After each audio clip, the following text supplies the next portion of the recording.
नमस्कार दर्शक बंधु 14 एप्रिल रे महाविषुव संक्रांति जहाकु मध्य पणा संक्रांति कुहा जाइथाय। एही दिन ठारू 6 गोटी राशि रो भाग्य बदलिबाकु जाउअछि। प्रभु हनुमानक कृपारु एमानकर भाग्यर कबाट खोलिबाकु जाउअछि। एमानकर समस्त मनस्कामना पूर्ण हेबाकु जाउअछि। एमानकर जीवन संपूर्ण रूपे बदलिबाकु जाउअछि। तेबे चालंतु जानिबा सेही भाग्यशाली 6 गोटी राशि मानक विषय। एहा पूर्वरु जदि आपण माने प्रभु हनुमान एवं माता लक्ष्मी को सच्चा हृदय रे भक्ति करुछंती ताहाले वीडियो को गोटे लाइक करंतु एवं आम चैनल को सब्सक्राइब करंतु एवं कमेंट सेक्शन रे जय मां लक्ष्मी निश्चय लिखंतु। दर्शक बंधु दुखर दिन एबे शेष हैला। एही पणा संक्रांति ठारू एही 6 गोटी राशि हेबाकु जाउछंती भाग्यशाली। ज्योतिष शास्त्र अनुसार एही 6 गोटी राशि कोटिपति हेबार रास्ता रे चालुछंती एवं एही पणा संक्रांति ठारू ग्रह मानकर गोचर स्थिति किछि एही भली भाबरे बनिबाकु जाउअछि, जाहा फलरे राशि गुड़िक मालामाल हेबाकु जाउअछंती। एही राशि मानक उपरे मां लक्ष्मी एवं प्रभु हनुमानकर कृपा प्राप्त हेबाकु जाउअछि। प्रभु हनुमानक कृपारु आपणकु सठिक समय रे बहुत धन प्राप्त हेबार अछि। आपणक उपरु सबु करज भार खसी जिवो। आपणकर सबु कार्य शेष होई जिवो।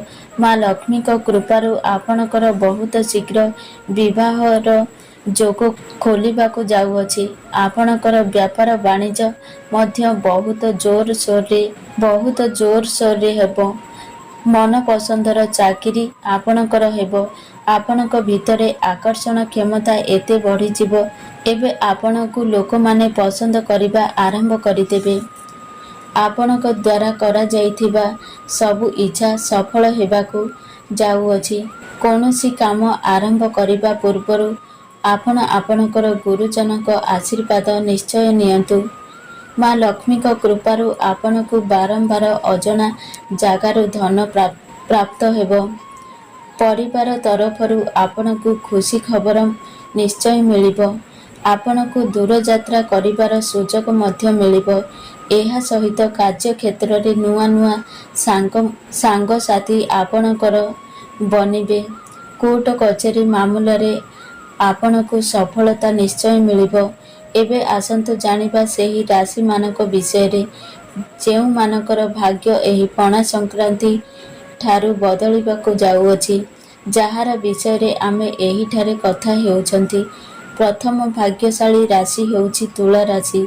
आपणकु आपणक जीवन रे एही पणा संक्रांति ठारू अपार सफलता मिलिबार संभावना आसुअछि। आपणक घरे सुख समृद्धि एवं धनर आगमन हेबो। आपण एही पणा संक्रांति ठारू नुआ करी देखै पारिबे। बेरोजगार युवक मानकु भल चाकरी करिबार जोग बनुअछि। कार्य रे आसुथिबा विघ्न एबे दूर हेबाकु जाउअछि। सामाजिक कार्य करिबार आपणकु सफलता मिलिबो। जीवनर सबु असुविधा दूर होई पारे। आपणक द्वारा दिया जाइथिबा धन मिलिबार एबे नजर आसुअछि। घर परिवार रे सुख शांति आनंदर लहरी लागी रहिबो। आपणकर एही राशि होइथिले कमेंट सेक्शन रे जय बजरंग बाली निश्चय लिखंतु। द्वितीय भाग्यशाली राशि हेउछि वृष राशि। कही रखुछु जे आपणकु आर्थिक क्षेत्र रे बहुत उन्नति हासिल हेबो।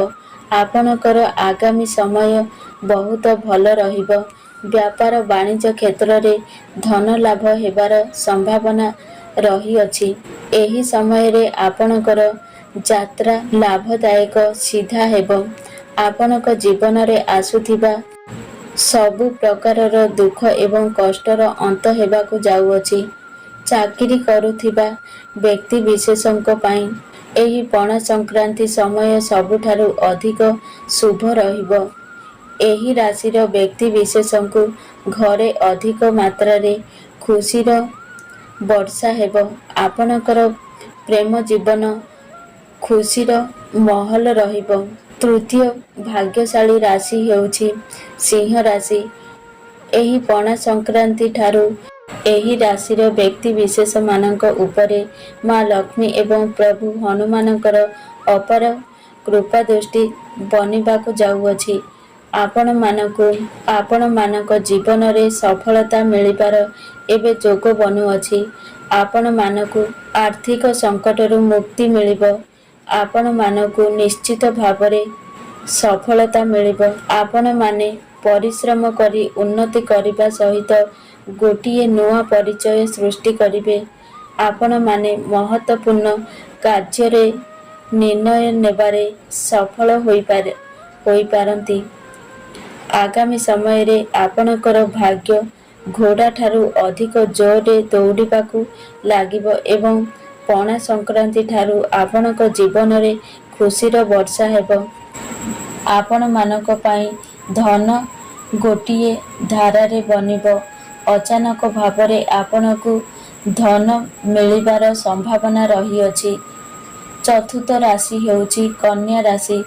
କହି ରଖୁଛୁ ଯେ ଆପଣଙ୍କ ଘରେ ସୁଖ ଶାନ୍ତି ଏବଂ ଧନର ଆଗମନ ହେବ, ଯାହା ଫଳରେ ସାମାଜିକ ପ୍ରତିଷ୍ଠାରେ ଆପଣଙ୍କର ଭାଗ୍ୟ ଖୋଲିଯିବ।